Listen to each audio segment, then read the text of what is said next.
Thanks so much for carving out some time for me as well. I really, really appreciate it. Um, I have listened to the score for The Brutalist so much. Oh, Daniel, it's an extraordinary piece of work. It really, really is. And one of those rare things where it has a life outside of the context of the film. Like clearly it's so inbred with story, narrative characters within the film, but also just it kind of, yeah, it has a beautiful existence outside of that as well. I've loved listening to it and playing it on my new Radio 3 show as well, which just sounds amazing. Oh, that's nice. Yeah, yeah. Um, Talk to Thank me, you. if you don't mind going back to kind of, I guess, what was the start of the conversation of you working on this film and you working so closely with Brady on it? Well, we've been friends for a long time. Um, yeah, over 10 years. And we met as soon as we met. Um, the first night I met him, I took him to Otto, Cafe Otto, which is like the venue it's near my where I live Hmm. in London. And we watched some music together. And um, yeah, we've always shared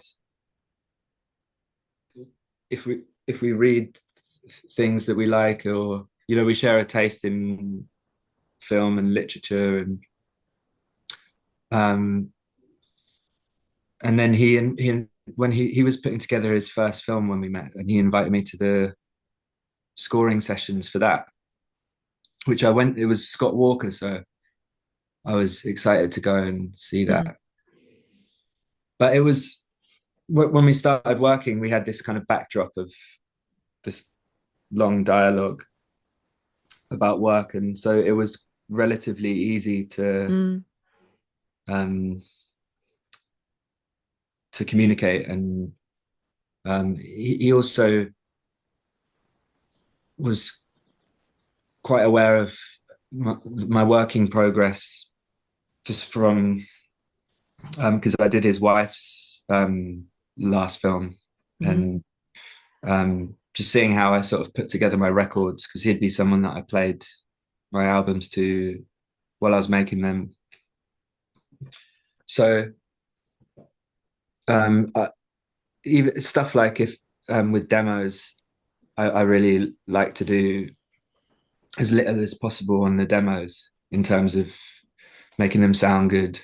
I use like really bad keyboard sounds for demos. Deliberately. Yeah. Well, I don't like using computers when I demo. Um, I like using keyboards where you can press brass or quite crude presets. Because then if it feels good, you've got all this space when you start recording Mm. to develop it. And um, so yeah, for stuff like that, it's not a shock if I send him this thing that sounds quite simple, Mm. because he knows how it sort of he's seen the journey of how I develop those. Um, but yeah, we started really early on the film as well. As soon as he finished the script, he sent it to me. What did you get from that? What was your instinct in terms of when you read that kind of finished script at that point of kind of was there anything particularly that kind of jumped out at you or you were kind of like, I see or I hear this or whether that be instrumentation or yeah, the range of what's in the film as well. Well, the first thing was just how important it was, a project. Mm. I finished it and thought, um, this is going to be an important work for him Yeah. and also for me. The emotionally, it was quite um, hitting. Even just stuff like he'd written in this prayer that from the Yom Kippur service, which is like the most important service for Jewish people. Hmm. It's the Day of Atonement, where everyone fasts. And Um, but I knew that prayer because it's very beautiful, and I go to synagogue with my dad and sing it every year. So things like that. Um, and then just the fact that it was about an artist and the sort of complications of making, trying to make work, and things that are quite close to home and Yeah. narratively as well. I think Um, that's one of the beautiful things about the film is that kind of relatability for so many people, in terms of particularly, um, not people kind of in this sort of art world, kind of in the traditional sense, but just in terms of people who feel kind of like, you know, restricted or kind of, unable to explore those things, that thing that is really at the kind of core and the heart of their expression, their love, their heart, and that I think it's such a clever thing because it's such a, it's about this incredible character within the film, but I feel like when you go in to watch the film, it kind of really resonates with a huge, huge audience and a huge community, really, I think. yeah, yeah, no, definitely. I was also, I mean, just as a film fan, I've also loved films that a lot of my favorite directors have made films about making films. Yeah. And for me, this was something that, I was witnessed a lot of stuff on particularly on his second film, being treated by strangely by financiers and Yeah. sorts of complications that arise when you have to raise, or you're kind of beholden to people funding your work. Yeah. But I love like Fassbinder's film about making a film, Truffaut, all of them. So I thought this is Brady's film about making a film that's like that. The Um, what was the first thing what was the first thing you wrote for it? Do you remember? um, yeah, I did the construct because I when I read the script, I thought of prepared piano. Mm. The two things that came first were prepared piano, and then um, also the pianist John Tilbury, who played a lot of the solo piano in the film. I thought of him as someone that would be able to play beautifully on the film. Mm. But the first piece of music I made was this theme um, called, it ended up being Construction. Hmm. I think the cue's called Construction, Yeah. uh, where it's when the building gets, in the end, it was used for the scene where the building kind of gets underway. It's like do, do, do, do, do, do, do. And yeah, that was also the first cue that got burnt into the film because it's the first appearance of it is in the jazz scene, which was shot Yeah. on the first day they shot that scene. The Wow. shoot. Yeah, That's cool. That's great. I love that. yeah, it was a live band, and I wanted them to play the theme.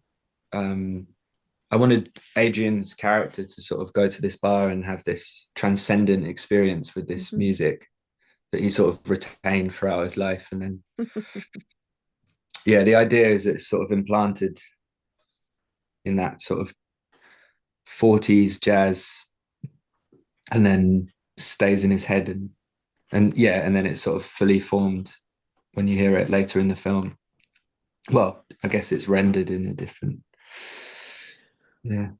Well, it's that kind of thing as well of the asks of kind of the generational uh sort of time frames as well, whether it's the 40s, 50s, and 80s, in terms of kind of where we find it ourselves. And you kind of never feel like you're sort of held within those kind of there's the parameters of those of what the expectation is around those decades sort of thing as well, musically, which is brilliant.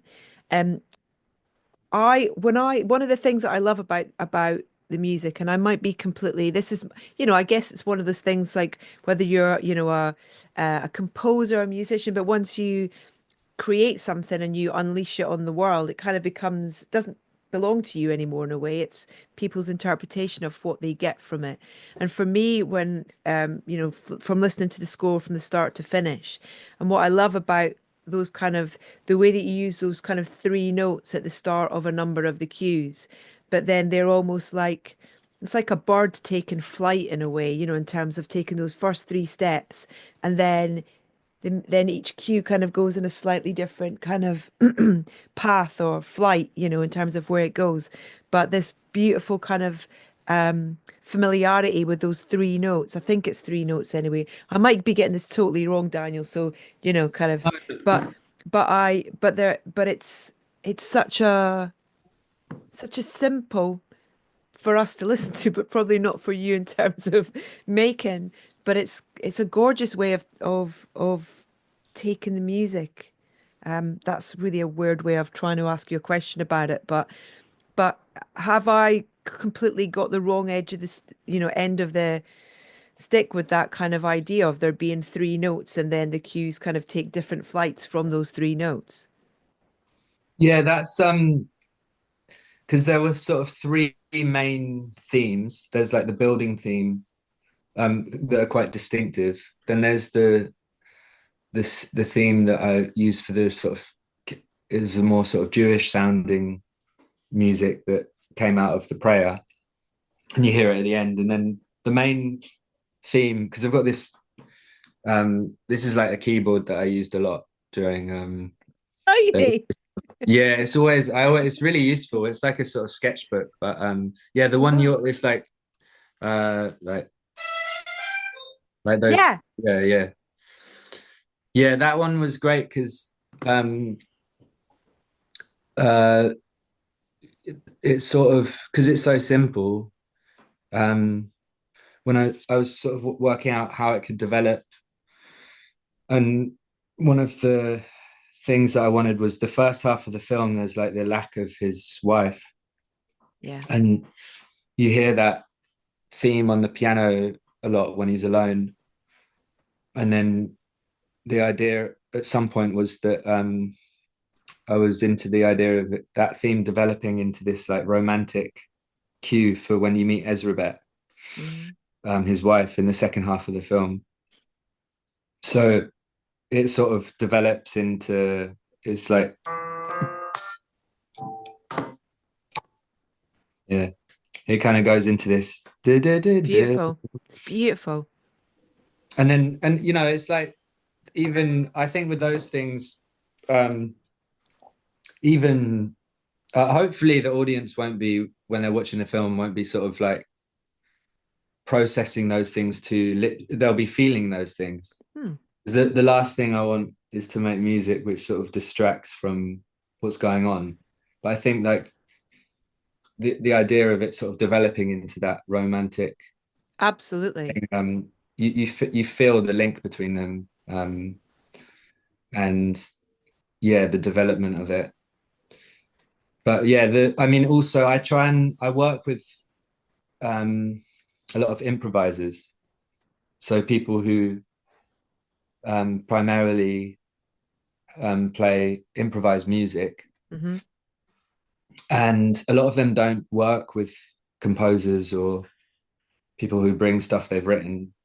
Um, and I've sort of over the years, because I've done that for the last, well, since I sort of was exposed to improvised music, it was I was really drawn to it, and have mainly worked with, well, really only worked with people who improvise. And one of the things that in that context is I like to bring stuff that's as simple as possible to give people space Lovely. to be themselves. So Yeah. like, asking John Tilbury, I wasn't going to bring loads of sheet music. I can't actually read or sheet music. I don't have training in music theory anyway, but um yeah, I was trying to bring stuff that allows him to have space to be John Hmm. and not just a random pianist. Yeah. So in general, I like sort of quite to sort of strip back down to its fun stuff, down to its sort of fundamental, to give people space and to give the session space so that you kind of create the music then is sort of this music that's not defined before you're in the space. So it gives Yeah. you, like everyone or me, um, like this space for to react to what people are doing or the actual physical space where we're recording. And so it has this more like living quality to it Yeah. that rather than like really defined like a computer program or something. Yeah, it's like jazz, going back to that kind of, that kind of jazz sort of idea that you're talking about at the start. And and with that as well, I wanted, in terms of the, the idea of reacting to things. I imagine that because you spent, you were on set and you were, kind of witnessing, not just kind of Brady's kind of side of things in terms of, working with his amazing collaborators like, Lawless DOP and stuff like that, but then also the performances from the actors and what what that was to experience, what that was to see, and taking that into your creativity and pouring that, I guess, your reaction to that. Was that part of it as well? Yeah, it was a big part of it. The jazz scene was funny because everyone kept telling me the set was really not sounding good because sometimes a film set, it's obviously they're thinking about the visuals, so Yeah. um, the sound is like secondary. But I went there the day before we shot, and I just thought it sounded great. But they'd already got a piano with no guts. So like on a film set, they'll get it's a real piano, but they've just taken everything out so they can Yeah. move around. And then I'd brought like a great pianist from Marseille, Simon Seeger, and double bassist from Berlin, Joel Grip, and Antonin from Paris on drums, and Pierre Borel on saxophone. And they were so excited, they're musicians and they wanted to play. And I was showing Brady that they were sort of, we were working in the space and I said, Brady, it sounds amazing. And then they all basically were texting, musicians, friends of friends, and they ended up getting a piano at the last minute. And then it just created such a good atmosphere on the first day. You Yeah. know, Isaac and Adrian were able to really get into the scene because it's like live music and Lowell was like swinging the camera around to the Yeah. music. So immediately there's this sort of coming together of the departments, um, and you're creating something that's not sort of it's just a bit more fluid. Mm. And then also Brady wanted to shoot to music on a few occasions. Yeah. So like literally have music playing on set and that would then like shoot to score basically. Wow. And particularly the overture was like an example of that where I made a demo because I was living with Brady on the set, like in his flat basically, and so we'd work after he got home from the shoot. I'd show him stuff, and yeah, that was a case where they played the demo, and then everyone that they were able to sort of choreograph the scene around the music, Yeah. and then later the sound they had to build the sound from scratch just because obviously my music was in everyone's microphones. So Steve Single, who was doing the sound, would send like a pass of his sound mix, and then we'd have to sort of look at how that interfered, how his low end from the bows of the ship would interfere with my tubas.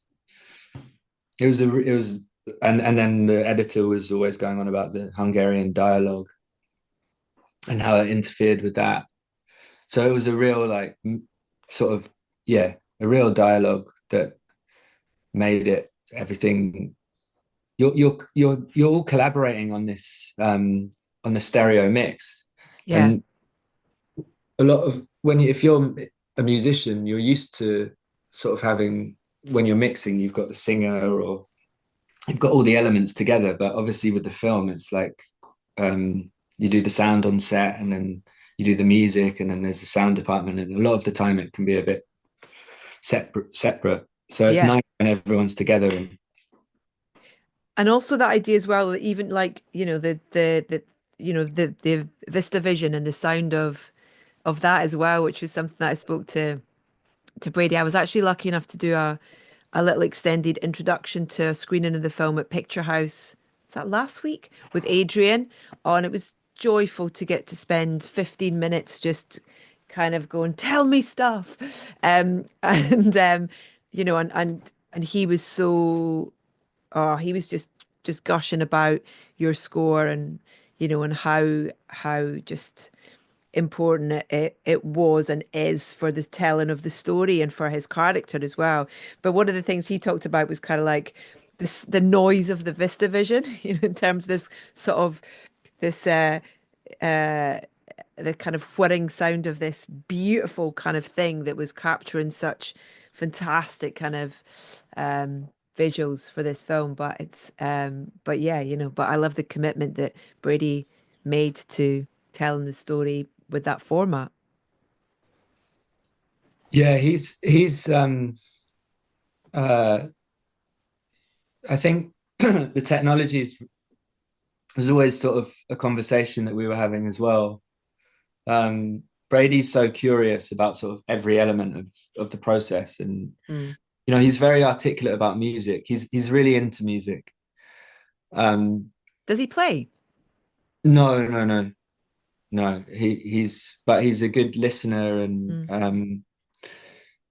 and yeah, I think um, stuff like he was sent. Lowell and him were testing the VistaVision quite early on, and he was texting me all these kind of camera tests they were doing because he wanted there's a process they were using where they were sort of it's like an in-camera effect in the VistaVision, and when they got the results back, it sort of showed this light being stretched across the celluloid in this really interesting way. Mm-hmm. And that I actually used just the stills I used for some of my sessions as like a starting point for like an improvisation or Oh um, wow. definitely with the jazz scene. I showed them because the idea is that it's this sort of 40s jazz, and then they take loads of drugs, and when they come out it's a bit sort of abstract. So it was helpful to show them that what that light would be doing in terms of I'm not very articulate with words. I You're doing mean, all right, Daniel. Doing absolutely fine. yeah, but just sometimes like in sessions, sometimes because a lot of my work is communicating. So I'm Yeah. obviously fine at communicating, but I will say stuff like, yeah, this needs to be faster. And then someone will say, do you mean slower? And I'm like, yeah, yeah, yeah, slower. Sorry. But we're not, I mean, a lot of my life has been dedicated to making work which bypasses words. Yeah. It's like I draw and a lot of my time is taken up by drawing and yeah, and music, of course. It's like it's expressing without words. Yeah. Absolutely. Can I ask you about Sophie as well? Because we talked about John, but in terms of bringing in, you know, incredible musicians, whether it be like the jazz band that you mentioned or like Axel Dorner and stuff like that as well, but then Sophie with regards to kind of because Brady talked about it about kind of the almost like playing the strings on the piano in a way and stuff like that, and about that's such a clever thing as well. And I love that almost like when you were talking about Brady being curious and trying things, and that's the same with music. Music's got to be like that as well. It's kind of like, yeah, we've got an instrument, but it's like, well, what are the different ways it can be played? What are the different ways that we can find new things to come out of it that fit with the other instruments or this story or this character? So I was really interested to kind of hear about, how you kind of almost put all those different musicians together, and whether it was specifically you were looking for something, or you just thought you knew that they could bring something to it as well. Yeah, it was very, I mean, Brady and I landed on piano and then later brass, Mm. just as sort of colors for the music. Um, and then for me, it's a lot, it's not just about, oh, this, we need a trumpet player. Yeah. It was really, it's a big thing is specifically who would play the trumpet. And for me, it was with Axel. He's one of my favorite musicians. I listened to his solo records and everything. And yeah, just from starting to write, start thinking of people who might work. And Sophie Annual, yeah, Axel Dorner was played trumpet, and all the brass was done in Berlin because of him. Hmm. And then Sophie Annual is an amazing pianist from Paris. She's based in Paris, and she just plays the strings of the piano. So she has objects that she manipulates the strings of a grand piano with. And I was trying to get her to come to Berlin, but they're all quite busy as well because they play a lot. And Mm. um, in the end, I think we recorded. It was Boxing Day. We did two sessions. The 2 days. The first was on Boxing Day, and then I don't know what the day after Boxing Day is called. It's She, that weird, it's that weird time, isn't it, between Christmas and New Year? It's a weird void. yeah, and yeah, she's amazing. If I mean, she played at Otto fairly recently. When she comes to London, she tends to play at Otto. But it's really worth seeing if Mm. you ever get the chance, because it's these musicians. I mean, Sophie's very particular about what sounds she's making, and same with Axel. There's no one who plays the trumpet like Axel Dorner, and it's really they look at the instrument and find ways of playing that are very unique. And Mm. um, it's nice to um, there's a lot of sounds because it's all acoustic music on the film until the 80s, and there's a lot of sounds that I can imagine people not really knowing what they are, particularly with the Yeah. piano stuff. Sometimes sounds like percussion. um, Definitely the trumpet and the Simon who was playing tuba, there was a lot of construction sounds that they Yeah. were sort of doing with their Yeah. instrument. Yeah. Yeah, but it's amazing working with Sophie, because it's obviously at that point it was, we have like the edit, and I have the film, but every millisecond is something, because it's sort of improvised within this um context of the film, and or like what Yeah. you were doing. But it's still every millisecond she might do something um that's interesting or pushes it in a Yeah. good way. And um so it's for me just listening, and I put loads of mics on the piano, loads of perspectives, and that's just just for listening is quite amazing with headphones or in speakers, and Mm. you just hear all these details that you wouldn't hear necessarily if you were watching. Yeah. It's I quite even I even love the kind of the intermission, in terms of kind of what's the kind of sounds of footsteps, the kind of the sort of mumblings in the background and all that. I love all it's like, yeah, you're kind of like really kind of peering in, trying. You feel like you're sort of almost like at the door, at a sort of slightly ajar door, kind of not quite being allowed in, but there's something going on in there that you can't quite see or hear. It just pulls you in. It's brilliant. yeah, that's my favorite piece, the intermission. Is it? Yeah, well, it's just I had a very beautiful time with John Tilbury, and in his he has a place in Kent. He lives in Mm. Kent, and his studio in his garden has a Steinway piano. And we ended up spending weeks together. Oh, And yeah, I just learned a lot from him. Um, and that piece is like, because I mic'd him as well. So I had a mic yeah, on him so you can hear him touching the piano or making notes on his stave. yeah. But it's quite, yeah, It's it's like beautiful. quite an intimate recording. Mm, And yeah, yeah, it's definitely, he was trying to work out something for Ezra Bett's theme. So you literally hear it emerging. And yeah, that recording for me is really special. yeah. Yeah. Brilliant. Daniel, it's been a real treat to get the chance to sort of pick your brain about your beautiful score for this film. It is, it's something really, really special. Kind of just love kind of going back and listening to it again and again. So thank you so much and huge congratulations as well. And I really look forward to what's next as well. Thank you. Yeah.